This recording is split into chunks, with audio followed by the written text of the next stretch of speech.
grade 5, so I'm going to read you another refugee story. This one is called Stepping Stones, a refugee family's journey, and you might have heard this before. This book came out a couple of years ago, and I know that we read it to all the boys and girls at Langley Christian School at that time, so you might have been in grade 3, maybe in grade 2. And there's a number of things about this story. It's written by Margaret Ruurs. Margaret Ruurs is a Canadian author. She's from British Columbia. She lives on Salt Spring Island, and she wrote the Emma stories, Emma and the Coyote, that I read a few weeks ago. Margaret Ruurs became quite involved in settling refugees, and then she stumbled upon the artwork of Nasir Ali Badar, who is a Syrian person who lives in Syria. He has never left his country. He's never traveled to another country. He will not leave his country as a refugee, but he knows many, many people in his country that come through his country but then leave as refugees as well. So Margaret Ruurs connected with him, and together she wrote the story and he did the artwork. He works with stones. He collects stones from beaches, and then he creates amazing scenes. And here you can see a row of refugees walking through the night. The other thing about this book is it's written in English and Arabic. So there are 2 languages, in English and Arabic. So if you're an Arabic speaker, you could read this. So there are the end papers, very beautiful. Stepping stones. And here it says, "Peace cannot be kept by force. It can only be achieved by understanding." And Albert Einstein said that many, many years ago. And here you can see them all holding up their hands, and they each have a heart. "Rama, wake up!" the rooster crowed every morning when we still lived at home. From my warm bed I listened as Mama prepared breakfast. Bread, yogurt, juicy red tomatoes from our garden. When I was little, not so long ago, my brother Sammy, our friends, and I played on sun-baked soil. We laughed, ran across rocks and sand, free as birds. When Papa came in from the fields, he would sit for a time under the orange tree and tell stories about our ancestors. In that not-so-distant memory, we were free. We were free to play, free to go to school, free to buy fruit and vegetables at the market, free to laugh and chat and drink tea with our neighbors. Always 3 cups of tea. That was then. This is now. Back then, Jeddo, my grandfather, fished. Papa worked in the fields.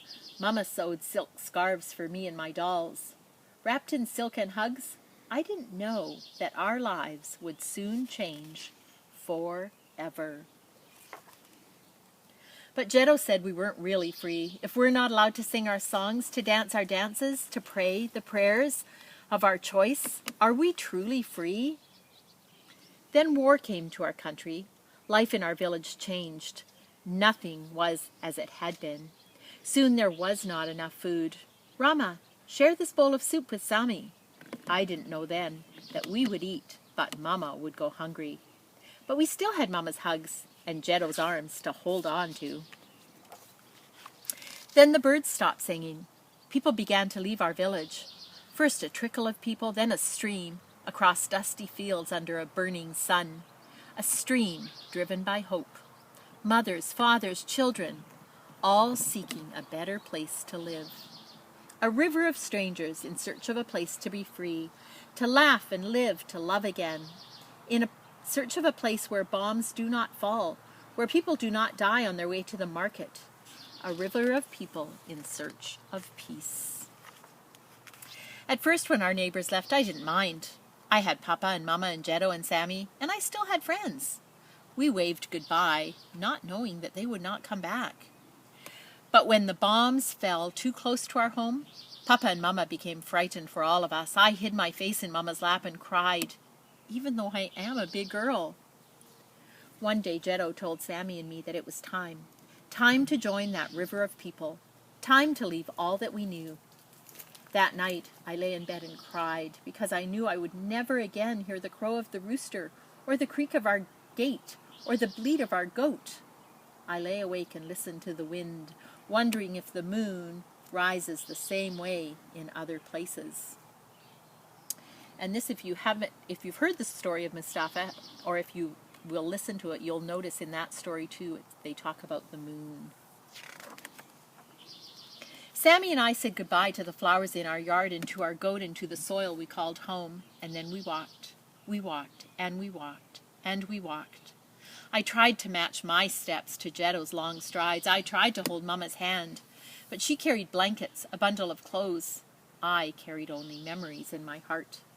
We walked and walked, sometimes alone, but mostly with many others, everyone fleeing the war and running away from the bombs. Papa carried little Sammy and more on his back. Then I grew so tired and cried. Papa told me we were walking toward a bright, new future. When we walked to the end of the earth, when we reached it, there was only the sea. Then we set sail on waves of hope and prayer. I was frightened as the waves battered against our little boat. And not everyone made it safely across. We said prayers for those whose journey ended in the sea. When we arrived on land once again, Mama and Papa planted seeds to grow flowers, to remember those who did not reach freedom. And on we walked, tired. I was so tired. My feet felt like rocks, felt like the rocks on which we walked. My legs were trees rooted to the soil. On we walked. But now we walked across lands that were free from war, free from guns and bombs, free from fear. Now we walked in hope. At last we came to our future. New neighbors welcomed us with open arms. I heard their voices, but I did not understand their words. But when I saw their smiles, I knew what the words meant. Stay, they said. Stay here with us. You will be safe now. No more war. They shared what they had.